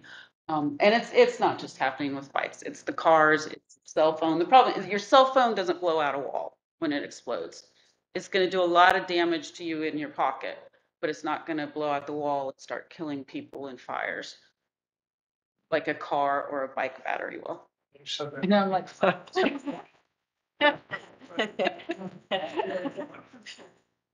so anyway, thank you. I just Thank wanted you. to get that out there and Absolutely. All right, transportation alternatives project submissions. Karen. Great. Pat. Yes. So, Transportation Alternatives Program pre-application submissions. So the pre-application window just finished. Everybody, thank you. Everybody that was going to submit one has. And in our area, that would be Spotsylvania, Stafford, and King George. So localities are eligible, not us, not our PDC. This is the funding program that is meant for bike ped infrastructure or education projects, safe routes to school. There's no more than 2 million available total for each project. These are funding years 25 and 26. So if you get funded, you get $1 million, up to $1 million each year. And this is a reimbursement program. So you have to put the money out first with a 20% local match, and then they will reimburse you. So the last round in our district, we had 2 projects funded, and the average award per project was $1.9 million. There's an overview that you can access from your agenda packet that has lots of information about it. So where we are now, localities have submitted their candidate projects to VDOT, and they're going to screen the applications and make sure they're strong enough to move on to full application. And we are going to be incorporating those projects into our constrained long-range transportation plan, because that's a requirement. All right, so we were going to start with Spotsylvania. Jacob can tell us about his projects. Hey there, this is one of my maps actually. So if you're familiar with Spotsylvania County, Spotsylvania Parkway Trail Systems for specifically, Spotsylvania Parkway Trail was constructed with the Lee's Park community. It extends along the southern side of Spotsylvania Parkway from Route 1 all the way to Smith Station Road. I'd also say it continues on the other side of Spotsylvania Parkway over Route 1 to the Spotsylvania Regional Medical Center and then up Hospital Boulevard as well. A few years ago, there was a rezoning project called Cortland Park, and actually, I might as well get up here and point things out. So this is Lee's Park development area here. This is Spotsylvania Parkway, turns into Smith Station Road, heading towards Courthouse Road in Spotsy. You want to use this Sure. full or red button Sorry. up there? Oh, no problem. Red button. That one? Yes. This in here? Mhm. All right, this is Levels Road headed up towards Route 208. Smith Station turns and goes south towards Patriot Park, if you're familiar with what Patriot Park is. So the Spotsylvania Parkway Trail is an asphalt shared use path. We have it was controversial at the time. It was an approved rezoning or special use permit, I don't recall which one, for a Sheetz gas station at this intersection of Levels and Smith Station Road. With that project, they're actually providing the start of a shared use path up Levels Road, headed up towards Courthouse. They have a frontage improvement of a sidewalk as well on that project. And then they've also, in discussion with Lee's Park, though a lot of the residents were against the project, they talked with the HOA and actually received a sidewalk segment as well along the, I guess it would be the east side of Levels Road. So that's the start of the Levels Road infrastructure. Cortland Park is a mixed-use project, single-family detached and commercial project right here along Smith Station Road. That was approved rezoning. With that project, we were able to secure a proffer commitment to construct a shared-use path segment across the entire frontage of that project. Typically, our design standards manual would require a sidewalk to be constructed. But with all of this, proactive planning said shared use path is more appropriate, and we're trying to expand our network. So within our design standards manual, we have the ability to do a shared use path in lieu of a sidewalk and have that basically constructed as part of a frontage improvement when private development. Nice thing is that's a private development funded project, and it reduces the government funded, public funded projects and the total extent of those projects. So what does that leave us though? We have this nice shared use path, nice constructed shared use path, trail to nowhere. Well, all of a sudden, now this is the third time we've attempted this, but we were attempting to secure through the TAP application this shared use path segment here. There's very limited right-of-way need. I think it's something like 1,750 square feet approximately that we identified that may be needed here. The rest of it, there is actually right-of-way in place to secure this trail connection, and it is a gap closure. So all of a sudden, this particular trail to nowhere goes all the way to the hospital. Nice. So we'll see what we can do to get this. This gets back to the earlier discussions about smart scale and funding applications and how many slots that we have. I would say last round we applied for 3 projects. The first was Chancellor Park Sidewalk up in the Harrison Road area. The second one, I believe, was it this one? I think there's this one. And then the third one was a gap closure project down Route 1 corridor from Spotsylvania Parkway headed south to the Jackson Village project. They all scored in the top 3 of the region. 1 received funding, and that was the Chancellor Park Sidewalk. So we're coming back at it again, and hopefully we can secure this one. You have another Yep. slide. One more. This one is pretty quick. This is Chancellor Park Drive Sidewalk. This has already received funds in the last round, but I believe Paul's kind of more involved with this one. We're basically applying for more offsetting funds for this project, is my understanding. This is the Saddle Creek rezoning project that was approved along Piedmont Drive. All the green infrastructure you see here is all their sidewalk network that will be constructed with that project. However, the applicant also included development of a shared use path segment starting up Chancellor Park Drive. And the extent of this project extends from, I believe it's Black Meadow, basically where this ends all the way up to in front of Chancellor High School and Middle School, where we have a sidewalk gap. I'm sorry, this is all sidewalk infrastructure. So this will be a sidewalk project. Again, we already have already acted on this and have some funding dedicated to it. Spotsylvania Board of Supervisors, frankly, saw sticker shock when they saw the price of this project. You're looking at, it was approximately 2,000 linear feet total, and the price estimate came in around $4 million.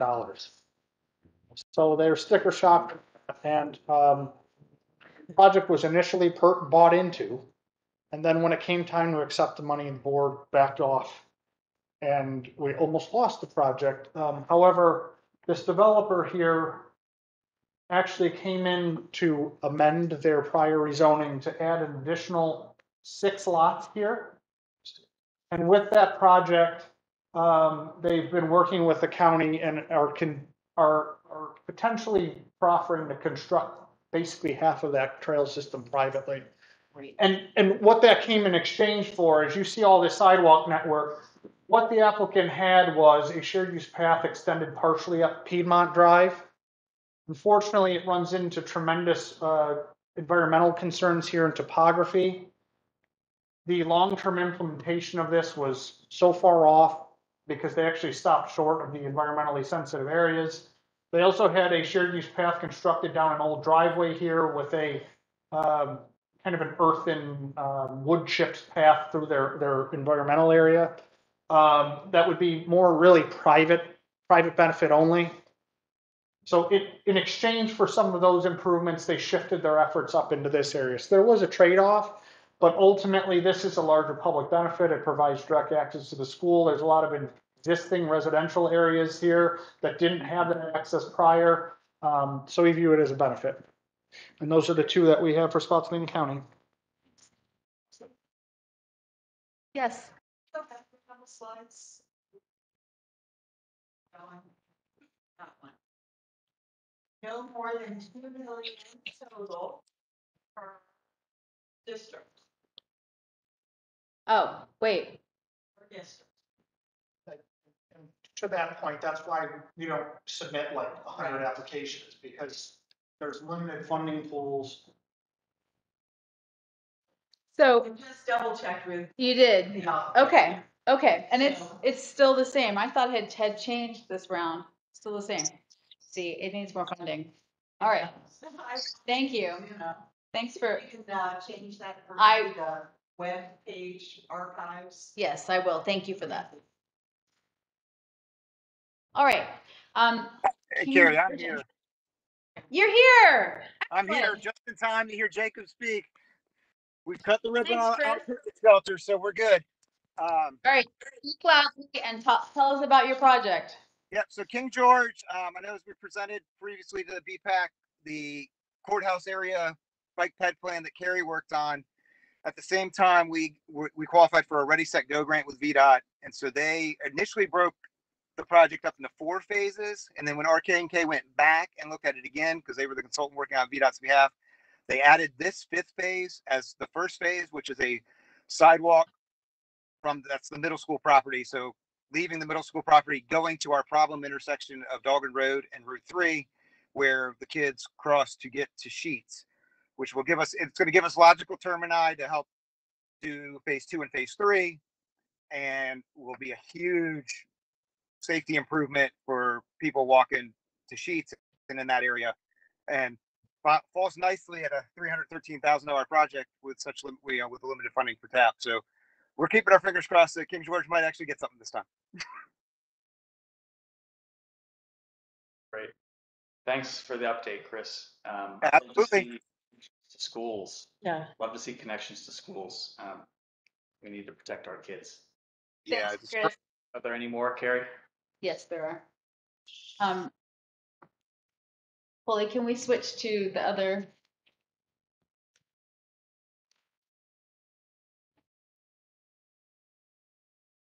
Yes, Staffords are the last ones. So for Stafford, we have 3. And these came to us at the last minute, so they weren't part of the original presentation. So Stafford has Mine Road and Green Spring Drive sidewalk. Nice. Yeah. And That's dangerous, that Yeah. intersection. The dangerous intersection. So the sidewalk project at this intersection would be phase 1. And that's basically, you can see new sidewalk here on Green Spring Drive and at these corners, and a beefed up intersection crossing, new crosswalk. That's the 610 Walmart if you're trying to orientate. Yes. That will be, that's a total cost is 2.1 million, but they're breaking it into phases, so it's better for transportation alternatives. Next slide. And then the next one is Forest and Woods sidewalk. And this is to foster a better connection between the residential community and the businesses. And that would be a sidewalk between that residential area down to Route 1, Forest and Woods Drive. The red areas are existing sidewalks, that's connection there. And a crossing across Route 1. Next slide. And then this is one, Chatham Heights sidewalk, Kings Highway crosswalk. So this is a connection across Chatham Heights Road at the intersection here. You can see that sort of double crossing there at that very dangerous part of Chatham Heights Road where it meets with Route 3. And then sidewalk connectivity up Chatham Heights Road to the existing sidewalk. And that is part of the area that we've been studying with our east-west mobility study. And that would help, eventually help us connect down to the Chatham Bridge. Great. And those are Stafford's 3. All right. And that's it for that presentation. Let's see. Wonderful. We're running up on time a little bit. It's 7:45. So if anyone has any questions, let's direct them to Carrie after the meeting. Sure. I could just announce Cassie Lord from our office, so I'll be calling all the localities to talk about town. Great. So, just FYI. Okay. It's good. Bike and pedestrian counter update. Yes, hello. Thanks for having me, even though I'm always here. This is Coley, and I'm here to provide you with this update. So our counter has been on hiatus for a while. The Pyrobax is about 7 years old, and it was sent back to France because the battery is dead. Speaking of batteries. And BDOT has the estimate for this approval to repair the counter. In the meantime, Carrie told y'all, I think at the previous BPAC meeting, about her connecting with the state BPAC, and we were offered a permanent location for a pedestrian counter. So we were just talking about this area. So right up there is the this connection. It's a great picture. Thank you. We were They didn't know I was taking it. We installed the counter right here, right before you get to Kings Highway, and then the trail circles back around underneath the bridge to John Pratt Park. And is that on top of the concrete barrier right there? Yes. So someone is not going to sideswipe it and destroy our No, yeah. counter. Like it's probably about this high. Okay. Cool. Yeah. So off the road. Some big truck will knock it off. Yeah. Yeah, it was it took a while to find that great location too. So we were out there I was like, oh, it's gonna be 30 minutes, and It was like 2.5 hours. it was much longer. Because we had to test it and make sure it wasn't counting cars. So yeah. So also wait, I think it does not count cyclists. I just spoke with our VDOT rep today, and he said that we'd have to install a tube for it to count cyclists, but it has already counted over 2,000 people going in and out, and the data will be downloaded from this super awesome EcoVisio platform, but we're just now getting that set up, so I don't have the data to show you right now, but you will have the data at the next September PAC meeting. When was it installed? Sorry.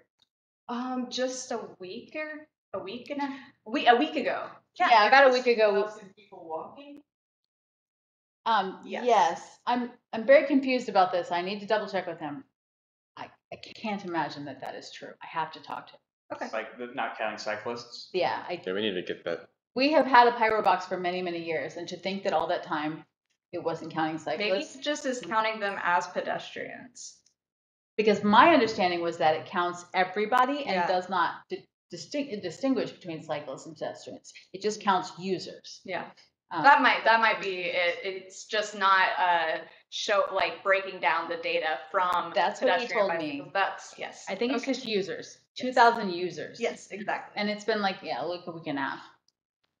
Yeah. So yes, Linda, it's a very, when we were out there installing, people were just like talking to us and going by. No, it's been 2 weeks. Sorry, I been just 2 looked at the date. Okay. It's been 2 weeks.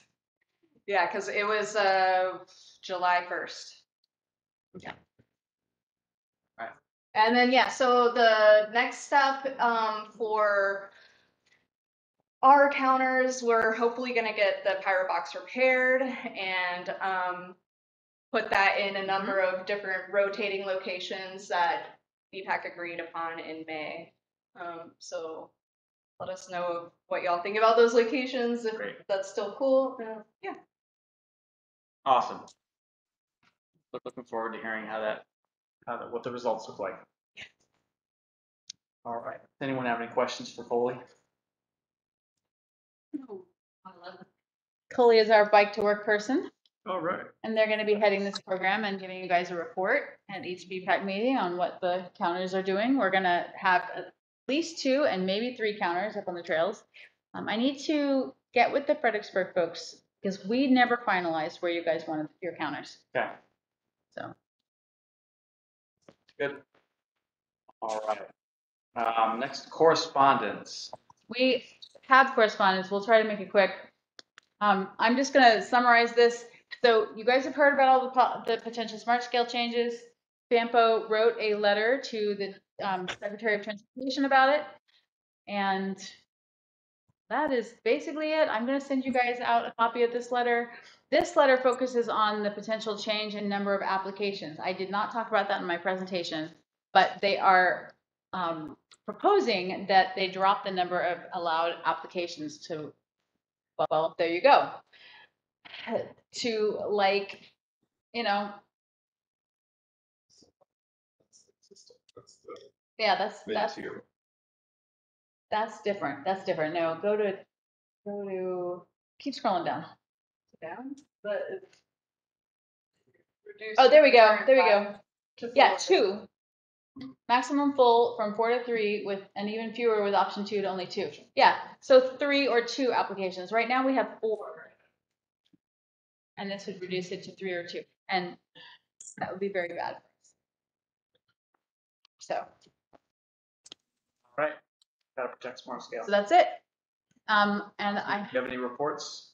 Staff reports. have. Okay. Great. Well, let's go around for our member reports. Why don't we start with the new guy here? Can you introduce yourself again? Sure. So Greg Goldstein, I'm the Stafford Citizen Representative. Have you been to a meeting before? First meeting, so I guess I don't have a report. Why don't you give us just a little information about yourself? Sure. I'm a government employee, so that B word that was used earlier.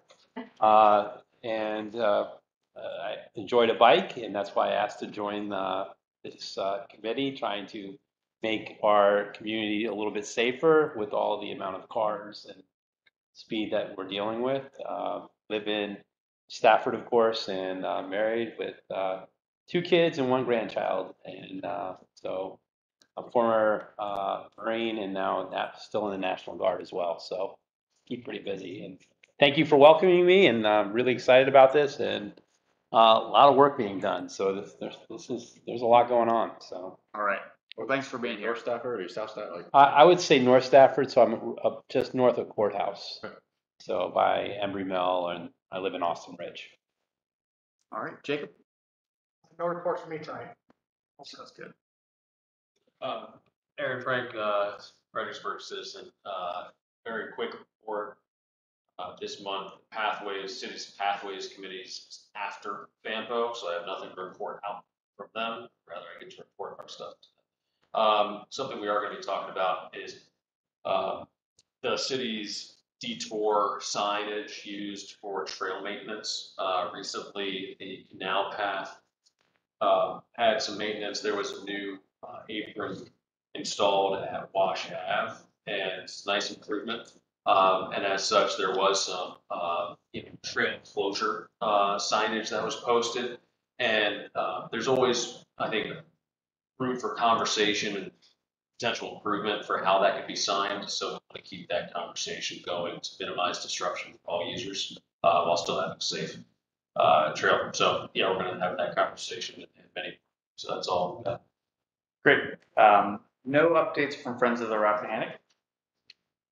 No updates, but I am going to update the citizen group that I'm part of for the Ferry Farm Belmont Trail with the counter. I want to get that data to them and to our elected officials to let them know how much of a need that connection is. So great. Thanks for doing that.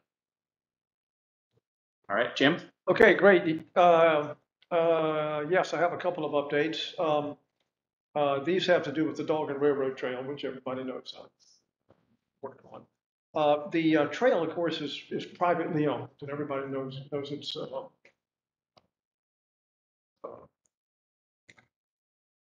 private trail, even though it is part of the Potomac Heritage Trail.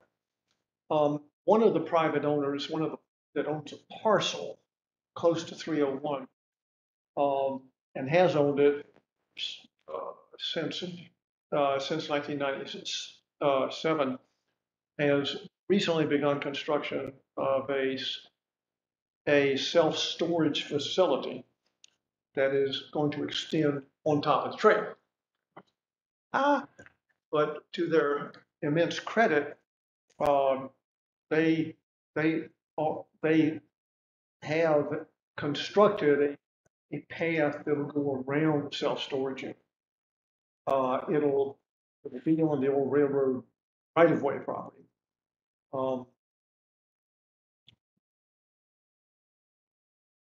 But it will go around where they're going to have the self-storage unit. And you might ask, I don't think they had to do that. And you might ask, well, why did they do it? Sometimes you don't ask questions. They've got the path there. It's completed. People are using it, and we just say thank you. Okay.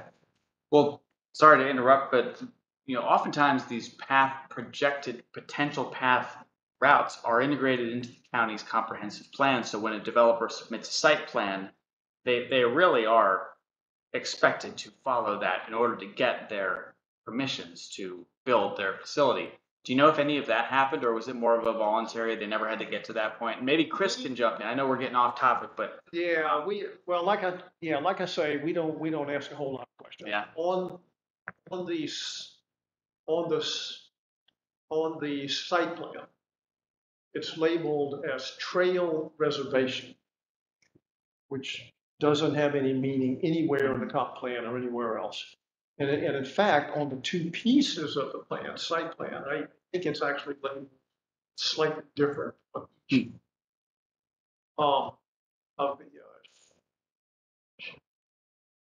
sheets that's on.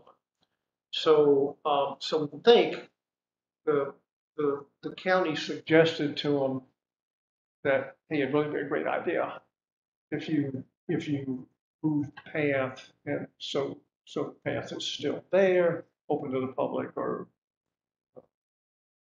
open to the public at the quote unquote, right, because we haven't ever had an agreement with the property. Right, and that's up near Dahlgren, right, close to the kind of in suburban area. Yes, it's a parcel of the big parcel where Walmart is and all the hotels and everything else. It's actually the last undeveloped parcel of that big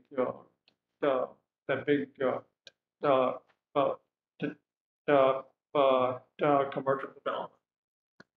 Great. So we think that's a big deal, and we obviously really appreciate everybody. The owner of the property, the excavating contractor that's doing all the land work for making that happen. So happy about that. The other sort of an interesting thing is one of our trail volunteers who is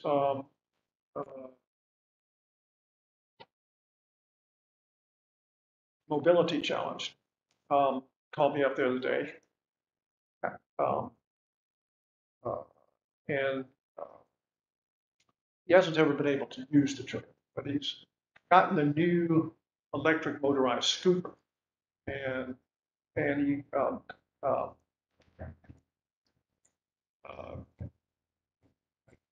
wrote me an email and asked, since we don't allow motorized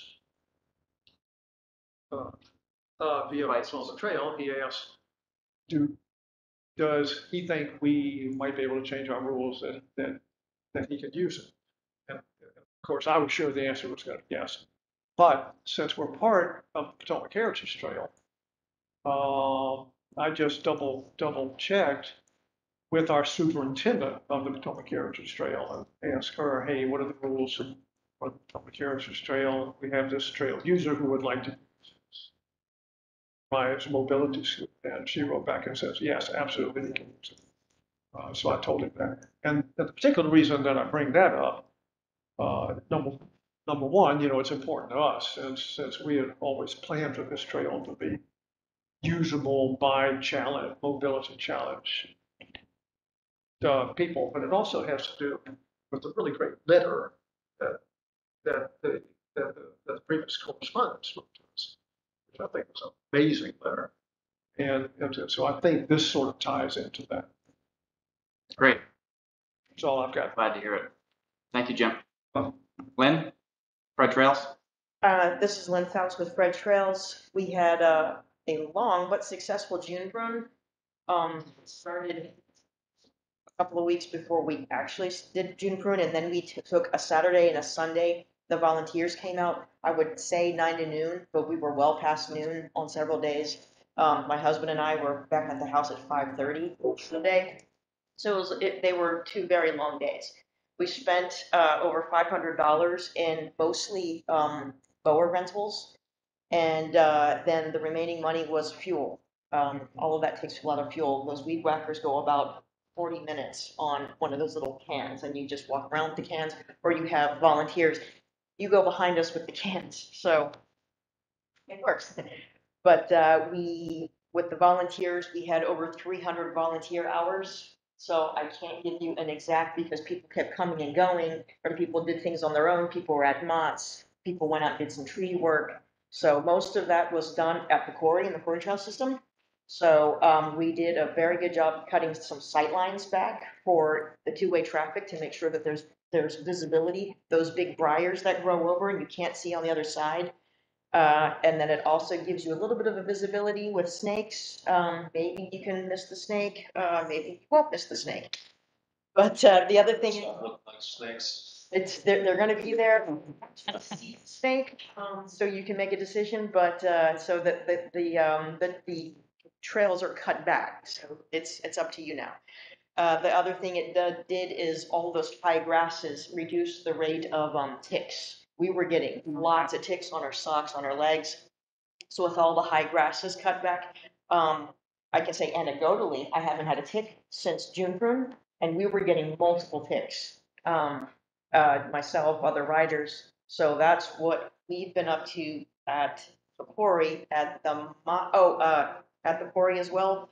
We had Mr. Rusty Duggins with Duggins Excavation. If you've been on the canal path coming in from the city, yes, there's a big pile of gravel on the other side. We haven't gotten to it yet. It's on our list of things to do.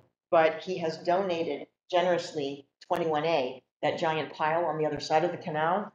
And we are going to get that to fill those holes eventually. We just haven't been able to, guys. We're working on it. On the other side, he came down Wicklow with another pile of 21A in his excavator, and he smoothed out the trail to the giant bridge that may or may not ever appear. So, that side from Wicklow to the bridge is nice and smooth, no potholes, no mud. So that's what we've been doing at the quarry. At Mott's, we have it was 0.97 miles. It'll probably be over a mile once the trail builder cuts it in, but we have corridored. Do not ride it, please. It's not safe. But after the silos, if you're on the Motts trails, there is going to be another loop that will come back to the existing trail, and it goes all the way out to the perimeter. You will be able to see the reservoir in a couple of spots. So it's a beautiful flowy trail. It'll look a lot like the backside of Motts that we have done with the machine. We're just waiting for the trail builder at this point.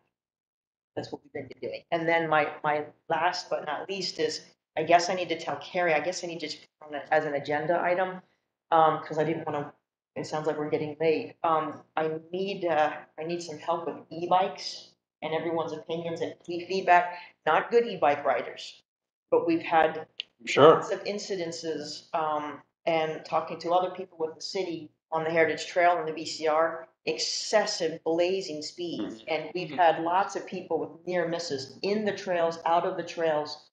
We have a gentleman clocked at over 35 miles an hour on an e-bike in the trails at Motts. Wow. It's ridiculous. So they've modified these bikes. So Yes.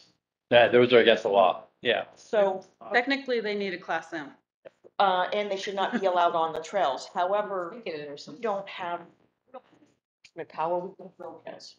So we need more help. Like, how are we going to keep everybody safe? It's like we've created a monster, and we don't want to see anybody get hurt. Far be it, do we want to take bikes away from those who are responsible? We have veterans in the trails. We have older ladies and gentlemen who rely on these e-bikes for, that's their, I hear that, they love their e-bikes. It's changed their lives. Yeah. I would never want to say no e-bikes. Yeah. But Speed they're limit. going to kill somebody. And it's a major concern. And I could not wait to bring this up to you guys to see where we don't really know what to do here. Yes, Jim. Yes, this is Jim. We had that experience on the railroad trail. We talked about that a lot. We allow pedal assisted e-bikes.